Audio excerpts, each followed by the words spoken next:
حضرت بلال کی زندگی کو جب پڑھتے ہیں جتنا ظلم امیہ حضرت بلال پر کرتا تھا، حضرت بلال اشہد ان لا الہ الا اللہ محمد الرسول اللہ کی صدائیں بلند کرتے، سبحان اللہ۔ کتنا ظلم ہوا حضرت بلال پر، تاریخ پڑھیے۔ حضرت بلال پر کوڑے برسائے جاتے، امیہ مارتے مارتے تھک جاتا اور کہتا بلال میرے بتوں کے بارے میں اچھی باتیں بولو، لیکن حضرت بلال اللہ اکبر اللہ اکبر اللہ اکبر کی صدائیں بلند کرتے جاتے۔ حضرت بلال کو جتنا مارا جاتا حضرت بلال کہتے اشہد ان لا الہ الا اللہ محمد الرسول اللہ۔ حضرت بلال کو جتنا مارا جاتا حضرت بلال اللہ اکبر کی صدائیں بلند کرتے رہتے۔ حضرت بلال سے آخر میں امیہ کہتا تھا وہ بلال خریدا میں نے ہے، کھانا میں دیتا ہوں پانی میں دیتا ہوں، لیکن تو باتیں رسول اللہ کی کرتا ہے۔ حضرت بلال کہتے ہیں یہ بات سچی ہے، کھانا تو دیتا ہے، ظاہراً پانی بھی تو دیتا ہے، خریدا تو نے ہے، یہ بات بھی سچی ہے، لیکن سن لے اگر تو یہ چاہتا ہے کہ میرے لبوں پر آقا کا نام نہ آئے تو بلال جان تو دے سکتا ہے، لیکن مصطفیٰ کا دیا ہوا ایمان نہیں دے سکتا ہے۔ جان چاہ سکتی ہے لیکن مصطفیٰ کا دیا ہوا ایمان بلال نہیں دے سکتے۔ امیہ کہتا ہوں بلال کھانا میں دیتا ہوں پانی میں دیتا ہوں کھلاتا میں ہوں، لیکن تو باتیں رسول اللہ کی کرتا ہے۔ حضرت بلال کہتے ہیں یہ بات سچی ہے کہ ظاہراً کھانا تو دیتا ہے پانی تو دیتا ہے کھلاتا تو ہے، یہ بات سچی ہے، لیکن سن لے اے امیہ سن لے یہ بات سچی ہے، خریدا تو نے ہے، جتنا چاہے ظلم کر لے، اس لیے کہ اے امیہ یہ جسم پر قبضہ تیرا ہے لیکن دل پر قبضہ رسول اللہ کا ہے۔ سبحان اللہ، نعرہ تکبیر، نعرہ رسالت، علماء اہل سنت، علامہ مفتی ذیشان رضا صاحب قبلہ، نعرہ تکبیر۔ بخاری شریف میرے نبی نے فرمایا ایک دن حضرت بلال سے فإنی سمعت دفن علیک بین یدی فی الجنہ، اے بلال تیرے قدموں کی آواز میں جنت میں اپنے آگے سماعت فرماتا ہوں، سبحان اللہ۔ یہ کون کہہ رہا ہے؟ مصطفیٰ جان رحمت کہہ رہے ہیں، میرے آقا کہہ رہے ہیں، میرے آقا فرمائے دنیا پر رہ کر کے قیامت میں جو ہونے والا ہے وہ کون بتا رہا ہے؟ تو مسلمانوں وہ لوگ محمد الرسول اللہ بتا رہے ہیں، میرے آقا بتا رہے ہیں۔ اب میں کہنا چاہتا ہوں وہ لوگوں تم کیسے بولتے ہو نبی کو علم غیب نہیں ہے؟ ارے اعلیٰ حضرت کی زبانی یہ کیوں نہیں کہہ دیتے اور کوئی غیب کیا تم سے نیہا ہو بھلا؟ ارے جب نہ خدا ہی چھپا تم پہ کرو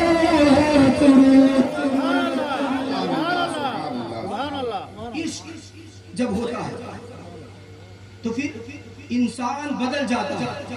ایک وقت ایسا بھی تھا حضرت بلال پر، ایسا بھی وقت آیا تھا حضرت بلال پر ایسا بھی وقت آیا تھا کہ کوئی جانتا نہیں تھا کوئی مانتا نہیں تھا، کیونکہ غلام تھے کالے تھے کوئی بات بھی نہیں سنتا تھا۔ لیکن ایک وقت ایسا آیا کہ حضرت بلال جب کہتے گئے حی علی الصلاۃ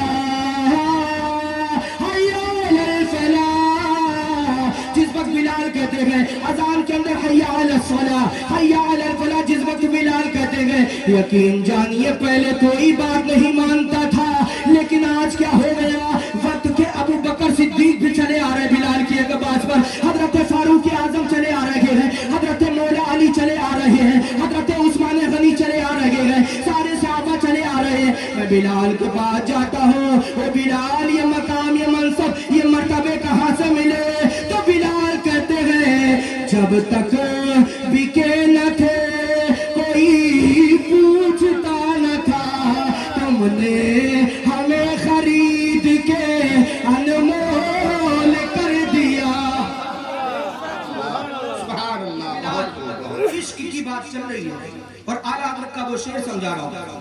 جب عشق رسول ہو جاتا ہے تو اللہ تعالیٰ مرتبے عطا فرماتا ہے۔ میں نے آیت پڑھی نا، اللہ کے ولیوں کو نہ کوئی خوف نہ کوئی حزن و ملال۔ بلال کو مرتبہ اور یہ منصب ہی کہاں سے ملے؟ جواب آئے گا عشق رسول سے۔ جب عشق رسول آ جاتا ہے یقین جانیے اللہ ایسی پاور عطا کرتا ہے ایسی پاور عطا کرتا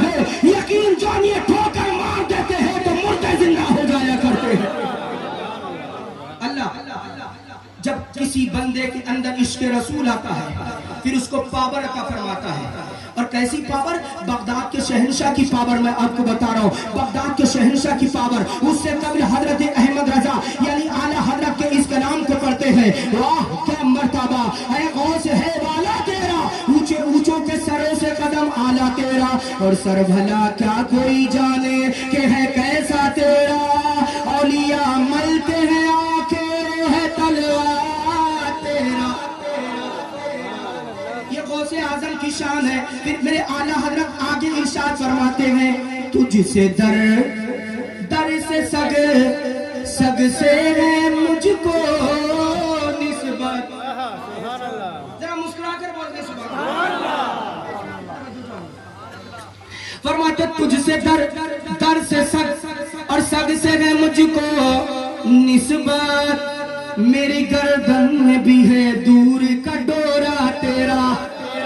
اعلیٰ حضرت کچھ بتانا چاہتے ہیں. کیا بتانا چاہتے ہیں؟ اعلیٰ حضرت دنیا کو بتانا چاہتے. دیکھو کتے دو طرح کے ہوتے ہیں. ایک کتا وہ ہوتا ہے جس کی گردن میں کوئی پٹا نہیں ہوتا ہے. ایک کتا وہ ہوتا ہے جس کی گردن میں پٹا ہوتا ہے. ایک کتا آوارہ کتا ہوتا ہے. ایک کتا پالتو کتا ہوتا ہے. آوارہ کتا کبھی اس کے در پہ جاتا ہے، کبھی اس کے در پہ جاتا ہے، کبھی یہاں جاتا ہے، کبھی وہاں جاتا ہے. جہاں بھی جاتا ہے مارا جاتا ہے، بھگایا جاتا ہے. لیکن دنیا کا کتا جس کی گردن میں پٹا ہوتا ہے اس کو کوئی مارتا نہیں ہے، اس لیے کہ اگر مارے گا تو اس کا مالک ہم سے آ کر کے لڑے گا، اس لیے کوئی بھی ڈر کے مارے نہیں مارتا ہے. یہ تو دنیا کے کتوں کا معاملہ ہو گیا. اعلیٰ حضرت کا اگلا شعر ایک نشاندہی کر رہا ہے. کیا کر رہا ہے؟ ملاحظہ کریں. اعلیٰ حضرت کا اس شعر کا مطلب سمجھے. یہ کتے کی مثال میں نے آپ کو دی. یہ تو دنیا کے کتوں کا معاملہ ہو گیا. کل میدان قیامت ہوگا، نفسی نفسی کا عالم ہوگا، نہ باپ بیٹے کا ہوگا، نہ بیٹا باپ کا ہوگا. ایسے عالم میں انسان بھی دو طرح کے ہوں گے. ایک سنی ہوگا، دوسرے وہابی ہوں گے. اس کو فرشتے مار رہے ہوں گے، ہمیں مارا نہیں جائے گا. ہمیں دیکھ کر کے فرشتے بولیں گے ہم اس کو مار نہیں سکتے، اس لیے کہ یہ بغداد کے شہنشاہ والا ہے. سبحان اللہ. ہم اس کو مار نہیں سکتے اس لیے کہ یہ حضرت خواجہ پیا والا ہے. ہم اس کو مار نہیں سکتے، یہ حضرت اعلیٰ حضرت والا ہے. سبحان اللہ. ہم اس کو مار نہیں سکتے، مفتی اعظم والا ہے. ہم اس کو مار نہیں سکتے، اختر رضا والا ہے. ہم اس کو مار نہیں سکتے، شیران ملت والا ہے. سبحان اللہ. ہم اس کو مار نہیں سکتے. پھر ہوگا کیا؟ علامہ حسن بولے ڈھونڈا ہی کرے صدر قیامت کے سپاہی، وہ کس کو ملے جو تیرے دامن میں چھپا ہو. سبحان اللہ سبحان اللہ. کیا آپ کو سمجھ میں آ رہی ہے میری بات؟ میرا ٹائم مکمل ہو چکا ہے اور ابھی میں نے شروع بھی نہیں کیے. ٹائم ہو چکا ہے لیکن میں کوشش کر رہا ہوں جلدی سمیٹ لیں. اعلیٰ حضرت کہتے ہیں آپ نسبت سمجھ گئے، نسبت سمجھ گئے. تجھ سے در سے سگ اور سگ سے ہے مجھ کو نسبت، میری گردن میں بھی ہے دور کا ڈورا تیرا. یہ میں نے آپ کو سمجھایا. اب اعلیٰ حضرت اگلا شعر بتاتے ہیں. ہم اعلیٰ حضرت کی بارگاہ میں عرض کرتے ہیں احمد رضا اگر ہم غوث اعظم کے نام کا پٹا اپنی گردن میں ڈال لے تو فائدہ کیا ملے گا؟ حضرت صابر پاک کا پٹا اپنی گردن میں ڈال لے تو فائدہ کیا ملے گا؟ اعلیٰ حضرت جواب دیتے ہیں میرا دوسرا شعر پڑھ لو جواب مل جائے گا. دوسرا شعر کیا ہے؟ تو بریلی کے امام کہتے ہیں اس نشانی کے جو سگ ہے نہیں مارے جاتے ہیں، اس نشانی کے جو سگ ہے نہیں مارے جاتے ہیں، حشر تک میرے گلے میں رگے پٹا تیرا. نعرہ تکبیر، نعرہ رسالت، مسلک اعلیٰ حضرت، مسلک اعلیٰ حضرت. عشق و محبت، عشق و محبت، پیار محبت، پیار محبت. نعرہ تکبیر، نعرہ رسالت. آپ سمجھ گئے میں جو بتانا چاہتا سمجھ گئے. اعلیٰ حضرت کہتے ہیں اس نشانی کے جو سگ ہے نہیں مارے جاتے، حشر تک میرے گلے میں رہ پاٹا تیرا. اور پھر کہتے ہیں کیا دبے جس پہ حمایت کا ہو پنجا تیرا، ہر شیر کو خطر میں